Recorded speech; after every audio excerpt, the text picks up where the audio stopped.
Tell us how the relationship with Pete came about. That's a big boost, I think, for this album. Oh man, he is just, it's so interesting how life like brings people into your world at just the most interesting times. I mean, this is kind of a long answer, but I'll try to keep it short. My last show of 2019, right before the pandemic hit, I was playing a casino in Oklahoma. And after the show, me and the band guys were walking around and the casino floor.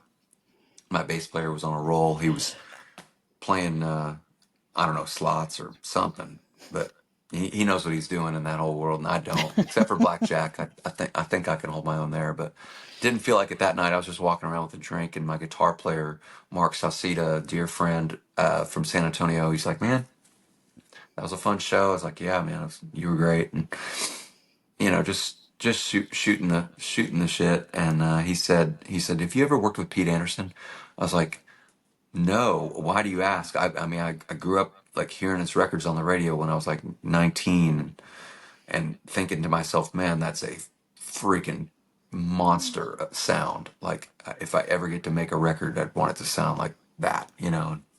Um, and he said, well, I was, my wife and I are friends with Pete. I was in a rock band and went out to LA to record with them at one point. We never finished the record, but we became really good friends. And if you wanted to ever talk to him, I just think your music is really reminiscent. Some of your music, at least, is really reminiscent of some stuff that Pete would really dig and what he does. And you guys would fit together. And Mark's a really bright guy and really, like I said, a really good friend. And I was like, "Well, yeah, man. I mean," he's like, I could introduce you to, give you his assistant's email or something. So, of course, it takes me 3 or 4 months to even get around to emailing the assistant. By that time, we're in the dark days of 2020, the darkest days of the pandemic. It's like March, April, May of 2020, when nothing in the world is going right, right? And I am idle pretty much like everybody is in our bubble at home. And I email Kevin, Pete's assistant. And Kevin gets back to me like a week later. He's like, "Hey, Pete and I checked out your stuff. Pete's going to call you Friday at 5." And I'm thinking to myself, Friday at 5 in May of 2020, the worldwide pandemic, sure, Pete Anderson's going to call me. And sure enough, Friday at 5, ring, hello, George, it's Pete Anderson. And I'm like, wow, that's crazy. Something actually went right. And we wound up talking for, I don't know, 2 hours, side splitting, laughing, road stories, everything from like music to music history to what our lives out on the road together, like or separately, his experiences, my experiences, sports, basketball, football, women, everything under the sun. Like, I mean, it just was like all of a sudden I had a long lost uncle that I have never had. And he was like, well, if you're going to make a record, how would you want to make it? And he's like, I really dig the songs. And of course, he knew some of my stuff, Lipstick Promises, and some of the stuff early on. And I was like, well, if I'm gonna make a record with you, man, I want to do it your way. Like, I want to come out there. And he's like, great, that's the way I'd want to do it. And so, we started setting up shop remotely, just doing all of our pre-production. He's like, send me some songs, send me some more, send me the new stuff.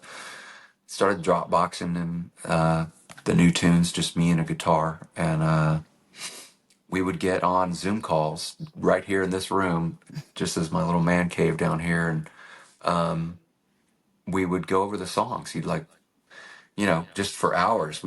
I'd bring him batch of two or three. Like, play this one, play it in this key, play it in that key, play it at 168 beats per minute, play it at 147 beats per minute.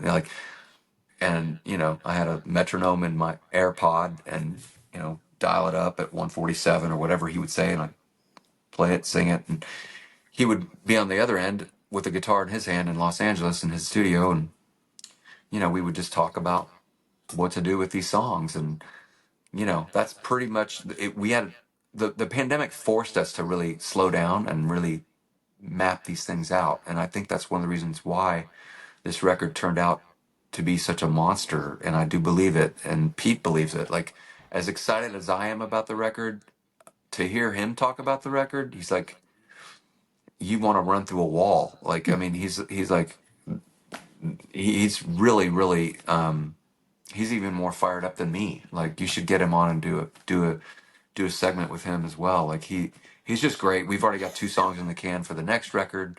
Anyway, I mean, I stay at his house now when I come there. He's like, sleep in my bed. I'll take the guest. I'm like, I can't do that. That's but yeah, I mean, it's like, honestly, and my dad passed away a few months ago, and Pete is kind of like stepped into that, almost that role. Like, he's a friend, an uncle figure, and almost like he's almost like, I don't want to say taken the place of my father, but it's interesting how life sort of does that sometimes in our lives. So anyway, dear friend, and obviously have been a admirer, a fan of his work for a long time. So it's been way more than I even imagined it would be.